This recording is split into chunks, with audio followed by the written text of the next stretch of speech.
तर चंद्रकांत रघुवंशींकडून मला अनेक वर्षांपासून विरोध असल्याचं हिना गावित यांनी म्हटलंय। 2024च्या निवडणुकीत देशाचा पुन्हा कौल जो आहे तो पंतप्रधान नरेंद्र मोदींना मिळेल असं देखील हिना गावित यांनी म्हटलेलं आहे।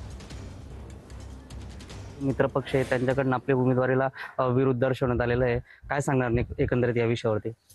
नाही, मित्र पक्षाकडून नाही, एकच व्यक्ती आहे चंद्रकांत रघुवंशी, जे वारंवार या ठिकाणी भारतीय जनता पार्टीला आणि मला विरोध करताना दिसतात। तर ते आजचा विरोध नाहीये, मागच्या अनेक वर्षांपासून ज्या वेळेला ते काँग्रेसमध्ये होते तेव्हा सुद्धा त्यांनी मला आणि भारतीय जनता पार्टीला विरोध केलेला आहे।